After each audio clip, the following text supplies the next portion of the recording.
6:15 and time now for What's Trending. Well, movie magic is being made in Rhode Island in the form of Hocus Pocus 2 shooting in Lincoln. Excitement is brewing as locals begin to see the first glimpse of Hocus Pocus 2 in Rhode Island.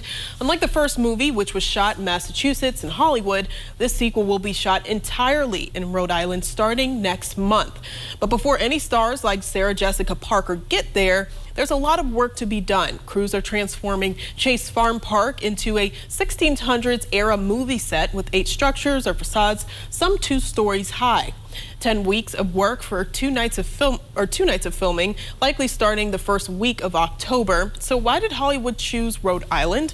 Well, Stephen Feinberg with the Rhode Island Film Television Office says he's worked with the Hocus Pocus 2 director before. She's familiar with the scenery and competitive tax credit program, and it helps that shooting locations are close in proximity, but also diverse. And I'm excited for this. I don't know if you're a Hocus Pocus lover, Devin, but I love Hocus Pocus. It was one of my childhood favorites. It's still a favorite to this day. It always gets me in like a nice fall Halloween spirit. I don't know, but I'm excited for this. I love it. So I don't know. Did you watch Hocus Pocus? I've seen it before, but it's been a long time. I don't know if I ever got into it. I thought it was a decent movie, but I don't know if I ever got into it like you did. Oh man, well we have to watch it. It's a great movie. Yeah, and yeah, rewatch it and just see how things go. It's always fun when you get to watch some of those Halloween movies. I won't watch ones that are ridiculously scary that will give you nightmares in the middle of the night. Otherwise, I'm going to be acting like a zombie on the morning show because I couldn't get any sleep. Well, it's a Disney movie, so it's nothing too bad.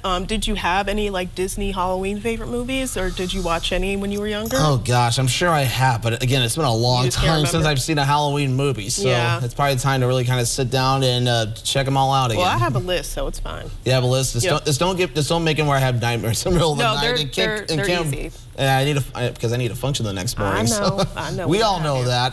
But meanwhile, though, speaking of scary movies, if you like them, well, a finance company is looking to pay someone $1,300 to watch 13 scary movies. Finance Buzz says it wants to know whether high-budget horror movies are scarier than low-budget offerings. So it's picking a person to watch more than a dozen horror films while wearing a heart monitor. And the movies come from a variety of budgets, from the bootstrapped Blair Witch Project to this year's $61 million production, A Quiet Place 2. Applications are due October 1st. It should be noted that many horror fans believe budget has little to do with how frightening a movie can be. And I don't know, it's hard to say. I think budget sometimes, because usually the higher the budget is, you have a little bit more freedom in what you can do, but sometimes, I don't know, maybe low budgets can also give you some maybe funny or maybe it's just the same reaction. I don't know. What do you think? You're more of a Halloween movie person than I am. Yeah, I mean, I don't really know too much about the budget thing, but a low budget movie, it depends what it is. Anything can be a little scary. For me, I get scared too. Okay, so you're not the only one. I jump and I freak out, whatever, but I just love it. So sign me up. I would love to do that. And I heard A Quiet Place 2 is a really good movie. Yeah, if you watch scary movies with me, you're gonna be stuck. It's gonna happen. Yeah, I'm probably gonna be acting like a zombie the next morning. Well, we're getting into fall, so you got to get ready. Yeah, possibly, and obviously make sure that I'm not watching him live on the air here, because obviously whenever you get startled by something, certain words pop out that should not be said, because the FCC will not like me after that. No, we don't want to do that. We don't want the FCC after me. We don't like that. No. But speaking of something that we might like, and actually I think you'll like a whole lot more than a scary movie, a barge full of shipping containers was sunk off the South Carolina coast on Tuesday to create an artificial reef. 13 miles off of Edisto, the latest addition to a project to enhance the waters off the coast of South Carolina. An artificial reef provides shelter, food, and other necessary elements for biodiversity and productive oceans. And this is the largest artificial reef project the Coastal Conservation Association of South Carolina has worked on.